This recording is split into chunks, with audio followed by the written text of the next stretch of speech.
Assalamualaikum warahmatullahi wabarakatuh. Perkenalkan, saya Khairul Watoni dari program studi Tadris Fisika Fakultas Tarbiyah dan Keguruan Universitas Islam Negeri Mataram. Pada mata kuliah Desain Pembelajaran Fisika, saya akan menjelaskan tentang materi desain pembelajaran berbasis kebutuhan. Sebelum kita beranjak ke materi pokok, di sini saya akan menjelaskan tentang apa sih itu desain pembelajaran.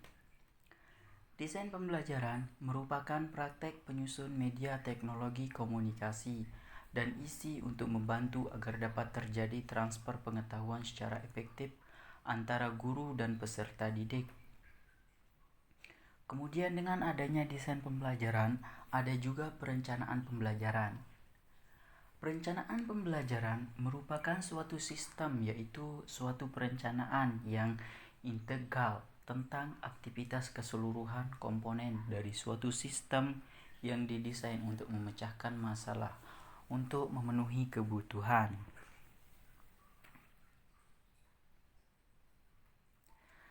Selanjutnya kita beralih ke materi pokok kita, yaitu desain pembelajaran berbasis kebutuhan. Di sini saya akan menjelaskan tentang apa sih itu kebutuhan, apa sih itu kebutuhan belajar. Yang pertama di sini yaitu kebutuhan. Kebutuhan merupakan suatu kecenderungan yang bersifat permanen yang ada di dalam diri seseorang yang akan menimbulkan dorongan dalam upaya untuk mencapai suatu tujuan tertentu. Kemudian kebutuhan belajar. Belajar merupakan suatu proses untuk memperoleh ilmu, berlatih, serta dapat merubah tingkah laku yang disebabkan oleh pengalaman belajar. Selanjutnya, kebutuhan belajar dapat bersumber dari adanya kebutuhan yang dari bawah dimiliki oleh setiap individu semenjak ia dilahirkan. Menurut Maslow, kebutuhan manusia itu berjenjang dari tingkat yang paling rendah ke tingkat yang paling tinggi. Teori ini disebut sebagai teori jenjang kebutuhan manusia. Kemudian ada 3 hal yang perlu dilakukan dalam mengidentifikasi kebutuhan pembelajaran, antara lain yang pertama, menentukan kesenjangan penampilan siswa yang disebabkan kekurangan kesempatan mendapatkan pelatihan atau pendidikan. 2. Mengidentifikasi bentuk kegiatan pembelajaran yang paling tepat. Dan yang terakhir yaitu menentukan populasi sasaran yang dapat mengikuti kegiatan pembelajaran. Selanjutnya yaitu fungsi analisis kebutuhan belajar.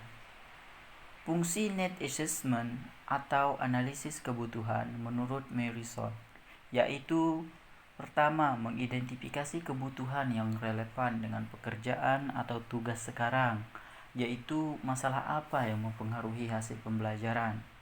Kedua, yaitu mengidentifikasi kebutuhan mendesak yang berkaitan dengan finansial, keamanan, atau masalah lain yang mengganggu pekerjaan atau lingkungan pendidikan.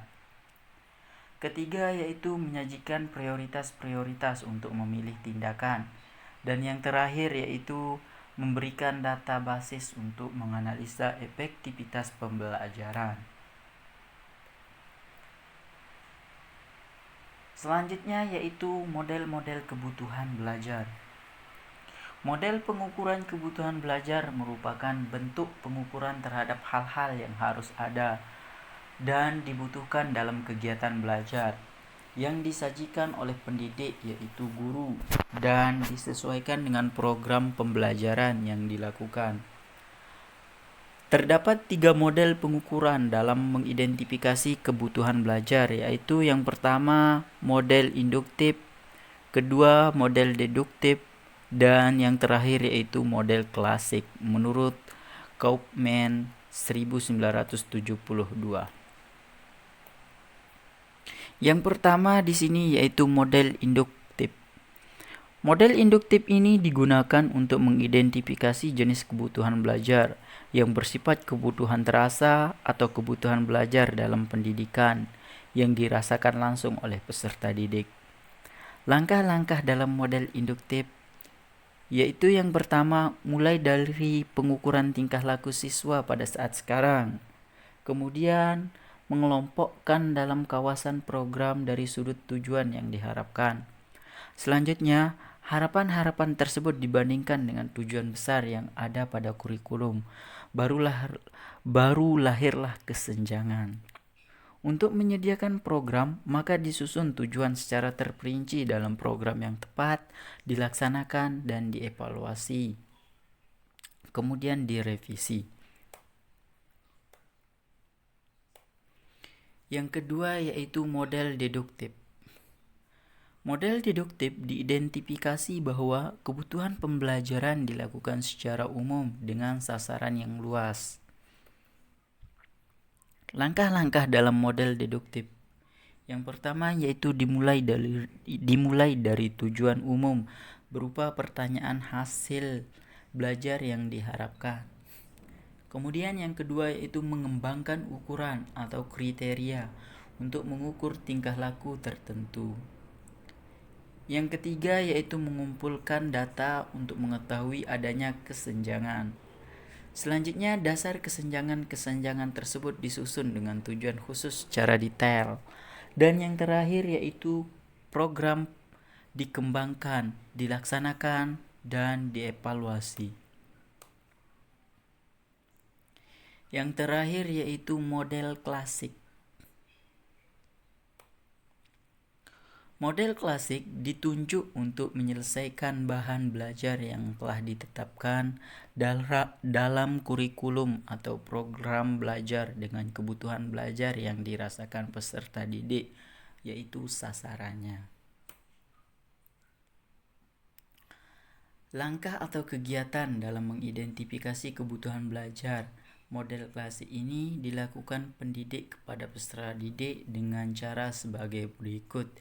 Yang pertama yaitu pemberian tes, yaitu seperti memberikan tugas, kemudian wawancara, dan yang terakhir yaitu pemberian kartu kebutuhan belajar untuk menetapkan kemampuan awal peserta didik. Mungkin hanya sekian yang dapat saya sampaikan tentang materi saya, yaitu desain pembelajaran berbasis kebutuhan. Sekian yang dapat saya sampaikan, semoga dapat bermanfaat bagi teman-teman semua. Wassalamualaikum warahmatullahi wabarakatuh.